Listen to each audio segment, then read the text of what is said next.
মেহরিন চৌধুরীর জন্য আমরা দোয়া করব, আল্লাহ তাকে জান্নাতের উঁচু মকাম দান করুক, আমিন। জোরে বলেন। মাইলস্টোন স্কুলে যে দুর্ঘটনা হয়েছে, আমরা সবাই ব্যতীত, সবাই ভারাক্রান্ত। যে ভিডিওগুলো দেখা যাচ্ছে না, আসলে দেখলেই কলিজা ছিঁড়ে যাচ্ছে। আপনি ভাবেন, একটা ক্লাস 3, 4, 5, 6, 7 এর বাচ্চার শরীরে যখন আগুনের ঝলকানি দেখছি, কলিজা ছিঁড়ে যায়।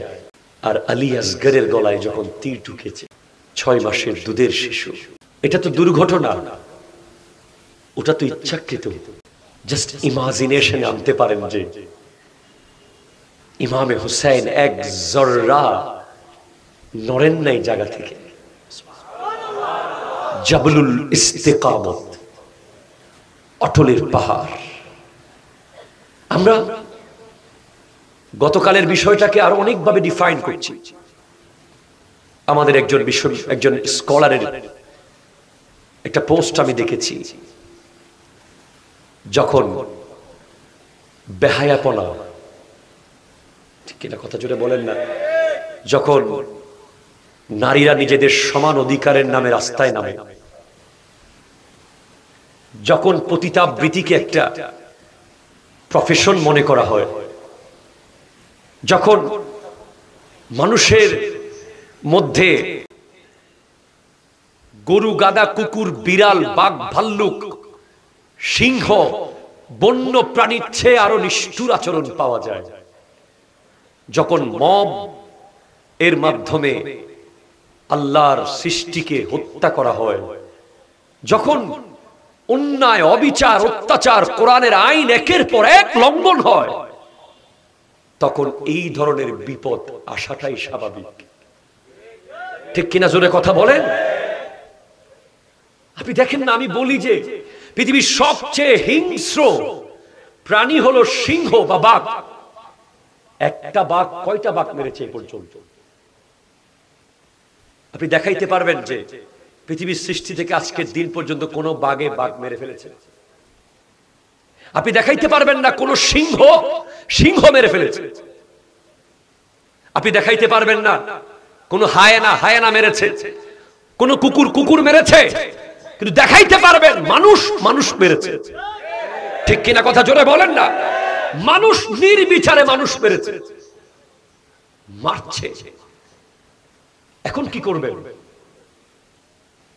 আল্লাহর আযাব যখন আসা শুরু করে, হাদিসে আছে কিয়ামতের আগে তসবির দানার মতো আসবে। তসবিহ যখন সুতা ছিঁড়ে যায়, দানাগুলো লাইন ধরে পড়তে থাকে, আযাবও সেভাবে আসতে থাকবে। এত ভয়ানক, এত বড় বড় ট্র্যাজেডি আমাদেরকে কেন পাল্টাতে পারে না?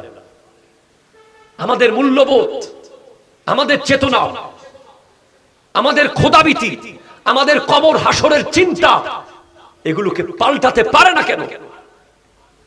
এরপরেও আমরা দেখি কিছু জাতীয় বীর তৈরি হয় এমন ঘটনাকে কেন্দ্র করে। অ্যাজ এ টিচার আমি যদি এটা কথা না বলি, তাহলে আমি অকৃতজ্ঞ হয়ে যাব। আমি ওনাকে সেলুট জানাই, যিনি গতকাল নিজেকে না বাঁচিয়ে, যিনি 20 জন বাচ্চা রেস্কিউ করেছেন। সুবহানাল্লাহ, মারহাবা জোরে বলেন। মাইলস্টোনের টিচার মেহরিন চৌধুরী। একজন নারী যখন শিক্ষক হয়, শিক্ষিকা, তখন সেখানে শিক্ষকের ভালোবাসাও থাকে, মায়ের ভালোবাসাও থাকে। মেহরিন চৌধুরী উনি একজন শিক্ষিকা। উনি আমাদের ছাত্রদেরকে কখনো পরের ছেলে মনে করি নাই, সব সময় নিজের সন্তান মনে করেছি। ওই মেহরিন চৌধুরী উনি 80% পুড়ে যাওয়ার পরেও উনি বের হন নাই, বাচ্চাদেরকে বের করে দিয়েছেন। শেষ পর্যন্ত উনি আর বের হওয়ার সুযোগ পান নাই। আজকের প্রোগ্রাম থেকে আমরা দোয়া করছি, গতকালের মাইলস্টোন ট্র্যাজেডিতে যারা দুনিয়া থেকে পর্দা করেছে, প্রত্যেককে আল্লাহ শাহাদাতের মর্যাদা দান করুক, এবং মেহরিন চৌধুরীর মতো এই ধরনের শিক্ষিকাকে জাতীয় বীর খেতাব দিয়ে তাদের মতো শিক্ষক শিক্ষিকাদেরকে সর্বোচ্চ মূল্যায়ন করার আল্লাহ তৌফিক দান করুক।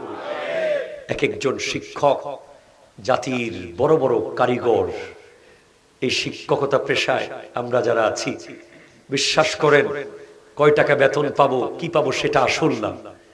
যখন আমার একটা ছাত্র এসে আমাকে রাস্তার মাঝখানে সালাম করে, যখন আদব করে, যখন জিজ্ঞেস করে হুজুর কোথায় যাচ্ছেন, কেমন আছেন, গাড়ি থেকে নেমে যায়, তখন মনে হয় যে পৃথিবীর সবচেয়ে দামি, সবচেয়ে শ্রেষ্ঠ সম্পদ উপহার আমি পেয়েছি। ঠিক কিনা কথা জোরে বলেন। সেজন্য আপনারা যারা শিক্ষকতার মধ্যে আছেন, কখনো পরের সন্তানকে পরের সন্তান মনে করবেন না, নিজের সন্তান মনে করবেন। মেহেরিন চৌধুরীর মতো জাতীয় বীর হয়ে সারা জীবন মানুষের হৃদয়ে থাকতে পারবেন। আমার নবীজি বলছেন, লা ইউমিনু আহাদুকুম হাত্তা ইউহিব্বা লিআখিহি মা ইউহিব্বু লিনাফসিহি। ততক্ষণ পর্যন্ত একজন ব্যক্তি পরিপূর্ণ ঈমানদার হতে পারবে না যতক্ষণ সে অন্যের জন্য সেটা ভালো মনে করবে না যেটা নিজের জন্য ভালো মনে করে। আমার ছেলে পুড়ে যাক সেটা আমি চাইবো না, সেভাবে মেহেরিন চৌধুরীও অন্য সবার সন্তানকে নিজের সন্তান মনে করেছেন। আজ কতজন বকা খাচ্ছেন, গালি খাচ্ছেন, ঠিক কিনা কথা জোরে বলেন না। ওখানে যাওয়ার কারণে, ওই জায়গায় গিয়ে ভিড় ভাট্টা করার কারণে কতজনের বিরুদ্ধে লেখালেখি হচ্ছে, আর উনি আজ দুনিয়া থেকে চলে গিয়ে অমর হয়ে আছেন। এমন কাজ উনি করেছেন। সেজন্য আপনাদের সকলকে আমরা বলবো, এই মেহেরিন চৌধুরীর জন্য আমরা দোয়া করবো, আল্লাহ তাকে জান্নাতের উঁচু মকাম দান করুক, আমিন জোরে বলেন। শিক্ষকদের সবাইকে প্রফেশনালিটির বাইরে গিয়ে সন্তানের আদর দিয়ে মানুষ করার তৌফিক দান করুক ছাত্রকে।